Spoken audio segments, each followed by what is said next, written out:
Thanks so much for jumping on. I think you know that we have been talking a ton about broadband, rural broadband in particular, and how important it is, and that we have a package coming, and we're super excited to have members of our caucus roll out their pieces of it today. So with that, I'm going to hand it over to Representative Running Wolf to kick us off.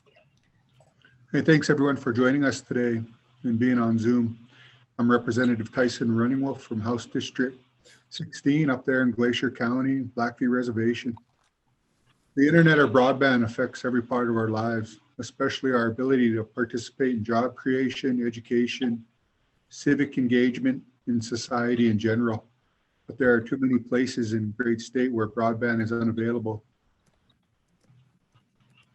causing a digital divide. We've been talking a lot about broadband as Kim talked about this session. We're excited to be sharing our plan today. This year has been a stark reminder that the consequences of the digital divide are immense. In the US urban areas, 97% of Americans have access to high-speed fixed service. And in rural areas, the number falls to 65%. And on tribal lands, barely 60% have access at all. And that's just in the bigger picture of the United States, and them numbers probably drop lower in the state of Montana. Rural broadband is a critical infrastructure, and it is as necessary to growing our economy as the roads and bridges. Investing in broadband creates jobs, allows small businesses to compete and grow, and increases equality in education for students in every corner of our state.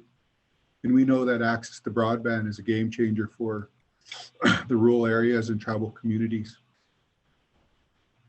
Our plan offers a three-point approach, building up our broadband infrastructure.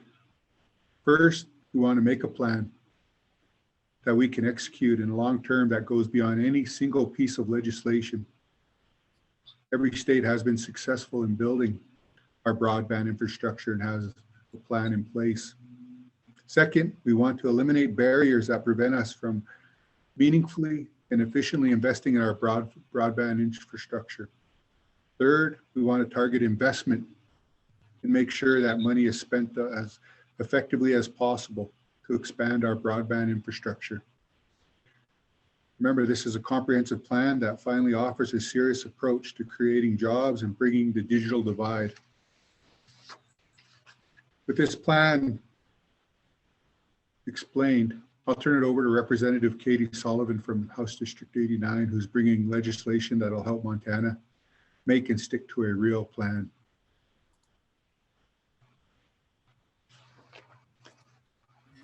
There we go. Sorry about that. Okay, this is Katie Sullivan, House District 89, Missoula area. So to start with, every state that has successfully expanded its broadband infrastructure has had some sort of body or central coordinator in place to make a plan, manage the plan and its execution. That kind of basic planning structure is something that's missing in our state currently. So my bill, which is under LC 2670, will create either a broadband manager for the state or some kind of advisory council within the executive branch. And this person or group will be tasked with helping us craft a long-term plan to revitalize our broadband infrastructure and execute on that vision. This will allow our state to keep the ball rolling on broadband outside of the legislative session and beyond any individual bill.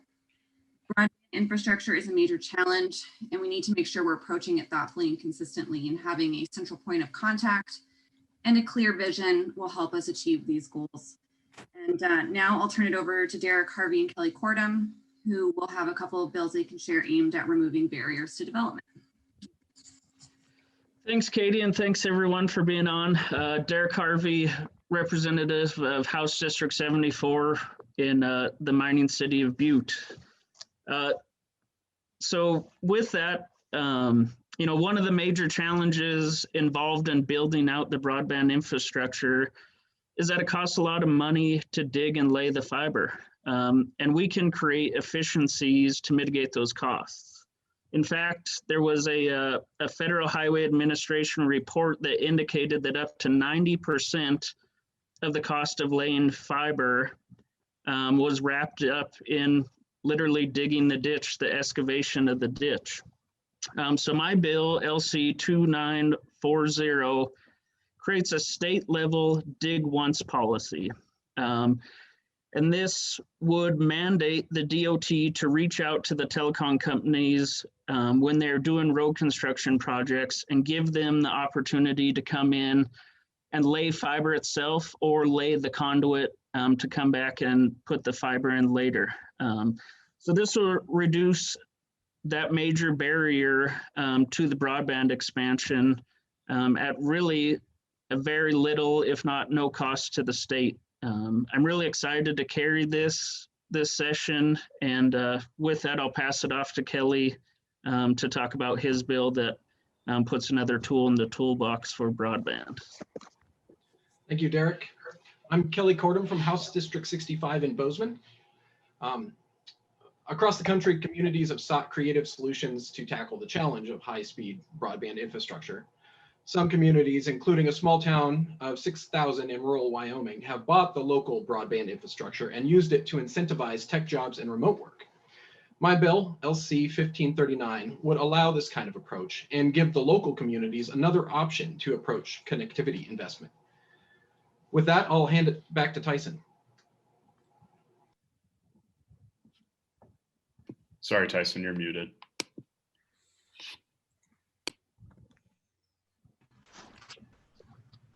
Thank you, Kelly. Cordham. Yeah, once we got the plan in place and we remove some of the barriers, we need to make sure that the developers, whether in the public and tribal or private sector, have access to capital necessary to expand our broadband infrastructure. My bill, LC 1548, would create a revolving loan program to open up funding for broadband projects. Revolving loan programs have been put to good use by municipalities of Montana and across the state and offer a good model for smart investment in broadband infrastructure. This program would need a little bit of startup money to get going. There are a number of public private grant programs that we can tap for funding, in addition to a small investment from the state. The program would be managed by Representative Sullivan's broadband plan manager, who will have a bird's eye view of the state's broadband infrastructure, direct investment in where it is most necessary. That's our plan. We're open to questions. Cool. And if folks have questions, if you want to use the raise hand feature, I'm seeing several. I'll call on folks. And if you can direct your question to a specific legislator, that'd be helpful. I think I saw Jackie's hand first. Okay, I guess this could go to any of the legislators speaking today. Are there any estimates on how many jobs this could create in Montana, or as an entire three-tier plan? Do you have any projections of job numbers?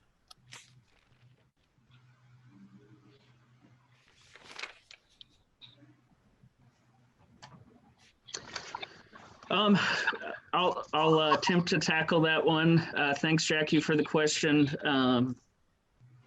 With that, we do foresee some job creation with this, but an actual estimate, we haven't ran that out, but that's definitely something that we'll look into and try to get that out to you. Thank you. Thanks, Jackie. Let's go Zach, then Eric, then Mike. Thanks again for holding this. My question, I guess I'll direct it to Minority Leader Abbott. As far as bipartisan support for some of these bills, I'm wondering, if there's been conversations with the other side of the aisle, and any of you can kind of jump in on this, and just what kind of support at this point you guys have kind of gauged from the other side of the aisle. Thanks. Thanks, Zach. I can start it off, and then if anyone wants to add, they can. So I think that we've seen a lot of bipartisan energy around broadband generally. I think we've talked about it with you guys before, from the governor on down to some Republican legislators. The difference is going to be in approach. I think we have a comprehensive plan, a lot of expertise on this team to go over and have those conversations and get these things across the finish line. if any individuals want to talk about specific conversations they've had, go for it. But in general, I think this is one of those issues where, we can find a lot of agreement on the need. And I think that we can convince people on our approach. I'll chime in real quick. This is Katie Sullivan. I have not, I'm currently working with stakeholders on my plan, and after speaking with them and getting a little bit of more consensus among stakeholders, I definitely intend to reach out to Republicans and make this as bipartisan as possible. I think it's pretty common sense, and in other deep red states like Wyoming, these types of plans have been bipartisan across the board and have shown great effects within the state. So I anticipate it hopefully to be non-controversial. Eric? Yeah, specific to Representative Running Wolf, you mentioned that the revolving loan program would need some startup capital from the state. In your bill, where is that coming from? Eric, good question. I was kind of doing some more research on it earlier, and that 80 billion in infrastructure funding to guarantee access for every American out of the the Relief Act was, I can't remember how much that was right offhand. I think the couple $2 trillion for that whole package, and I know 80 billion was designated. I think we need to be tapping into that. I think that's one of the funding sources that'll be out there. I think there's some private sector funding that's available with grants. We just need to be looking and making sure we're ready with our plan and be right on top of it, so that money, you can just hand that off and say, this is what needs, or this funding will go. Right. So just to make sure I understand, as proposed, does your bill include any general fund funding? It'll have a little bit of seed money that we'll be looking for right off. That's yet to be determined, and there'll be a fiscal note that'll be kind of driving a lot of that. That we'll be pushing on how much we're going to need to take out of general funds or wherever that, or some other pocket of funding in the state. Great, thank you. Mike? I had a question for Derek on your bill. Just want to make sure I understand it properly. So this would require DOT to notify broadband providers when digging is going on. Where exactly? So on any major highway project, and it'll allow them and make sure the opportunity is available to them in the planning stage.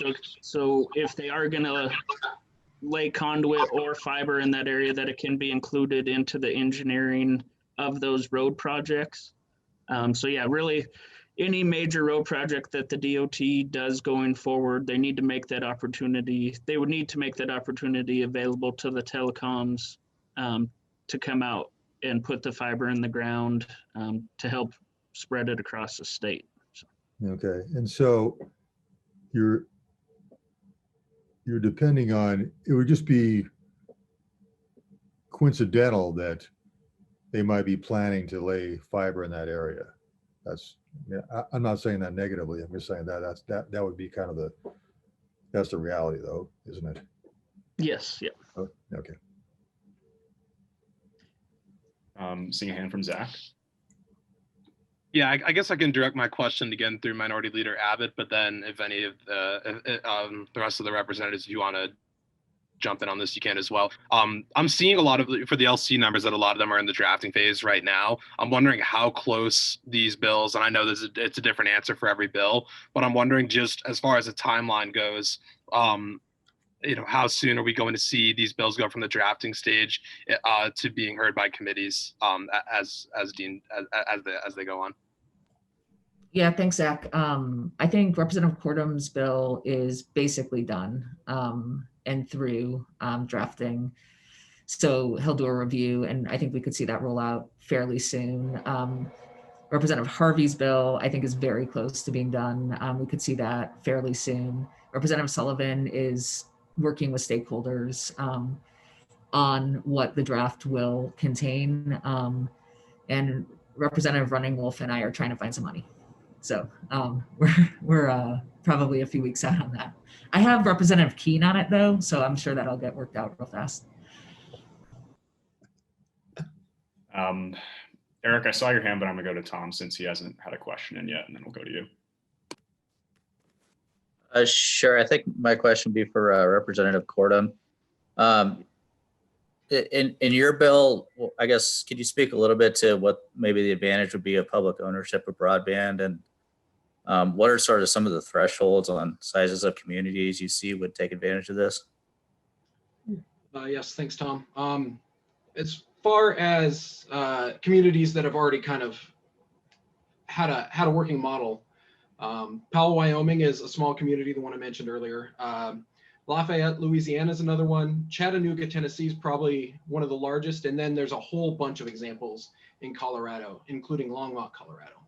So as far as a proof of concept, it's kind of already out there. Advantages include more competition in the community. I believe in Powell, Wyoming, there started a price lowering war between all the providers. So that's an advantage for local citizens and consumers.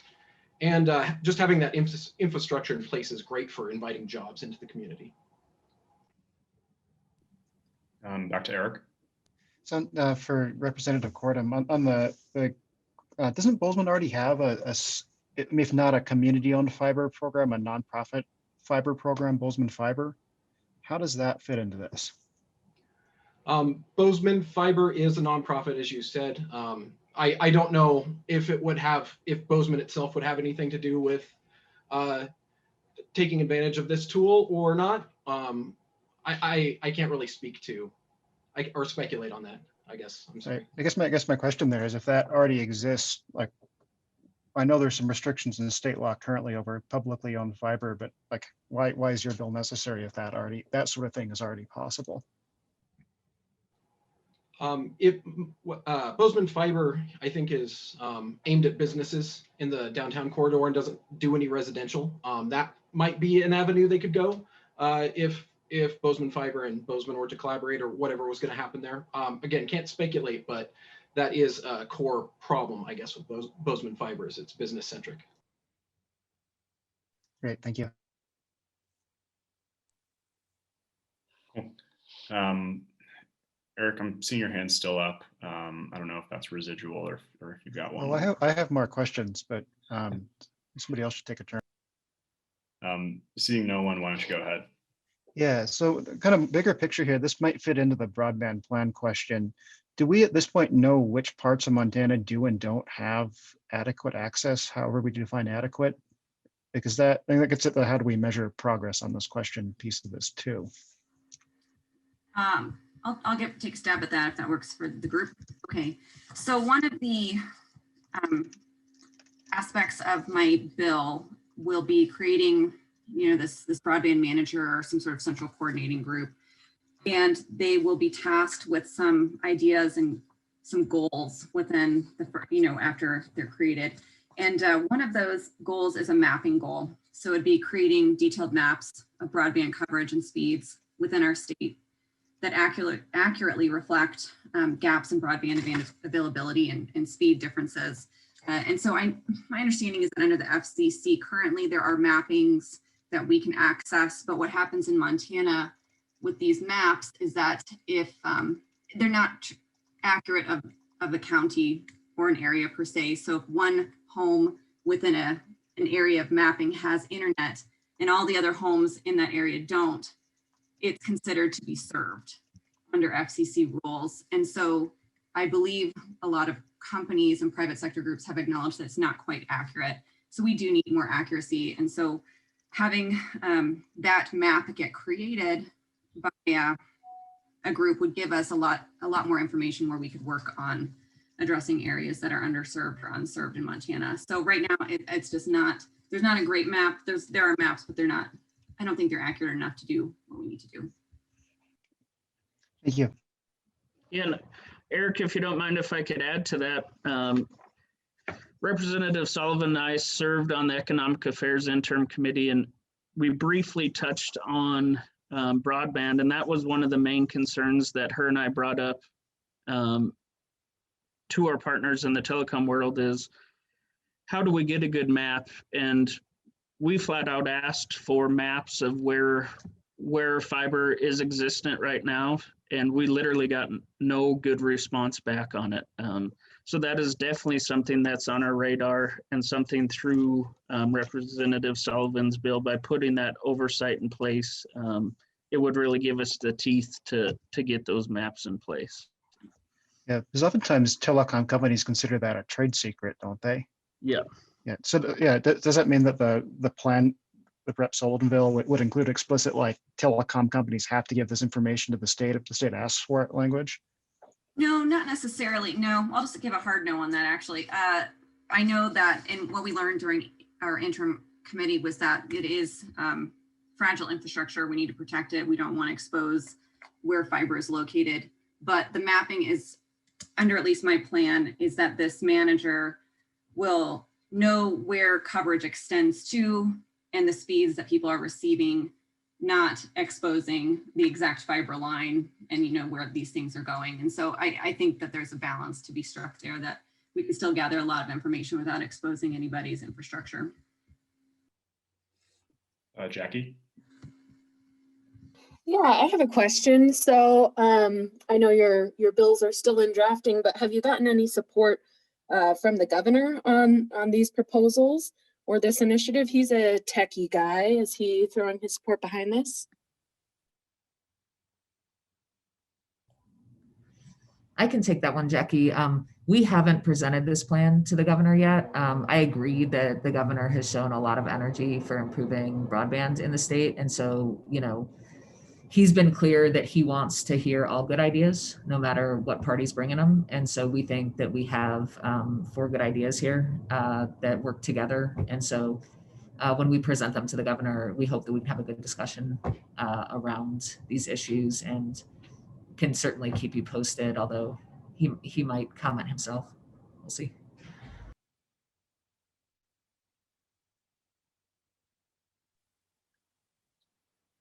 Anything else from anyone? Jackie, I'm still seeing a hand if you've got another question.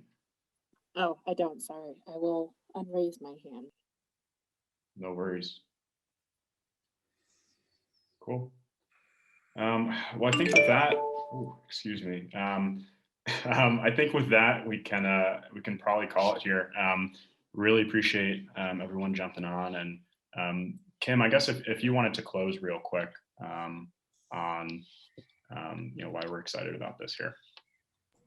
Yeah, I mean, I think you can see that we have a lot of expertise in the caucus on this issue, and folks that have put in a lot of work over the interim, preparing us to put forward these ideas. We know what broadband means to rural communities, tribal communities, in terms of economic growth and in terms of equity and education.